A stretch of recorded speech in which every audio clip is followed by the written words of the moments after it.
که غواړې چې د الله تعالی د عذابو څخه بچې او نعمتونه دې ډېري او کم حاجت چې لري الله تعالی درته پوره کړي، نو 3 مهم کارونه دي چې باید دې وکړي. دغه 3 مهم کارونه باید ته همیشه وکړي، هیڅ کله یې پرې نږدې.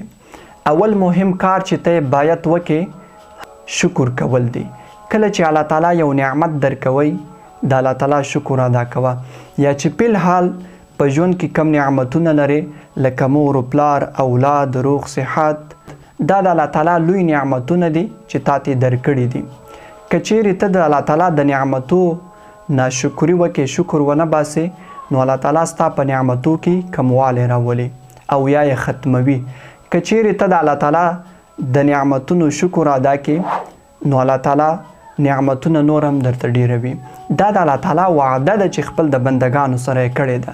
الله تعالی فرمای لئن شکرتم لازیدنکم، که تاسې شکر کوونکي سئ زه به تاسې ته زیات کړم نعمتونه. دویم مهم کار چې تاسې باید وکئ هغه استغفار غوښتل دی. ګورئ، کله چې یو انسان په دوامداره ډول ګناه کوي او بیا دی د الله تعالی څخه بخښنه نه غواړي، دغسې انسان الله تعالی په قسم قسم مشکلاتو او تکلیفونو باندې اخته کوي. الله تعالی فرمایي وما کان الله معذبهم وهم یستغفرون، او الله پاک دوی ته عذاب نه ورکوي په داسې حال کې چې دوی استغفار وایي او بخښنه غواړي. کله چې تا ګناه وکړه، د ګناه څخه وروسته د الله تعالی څخه بخښنه وغواړه. هم به دې الله تعالی ګناه درته معاف کړي او هم به دې په قسم قسم نعمتونو باندې ونازوي. دریم مهم کار چې ته یې باید وکړې هغه دعا کول دی.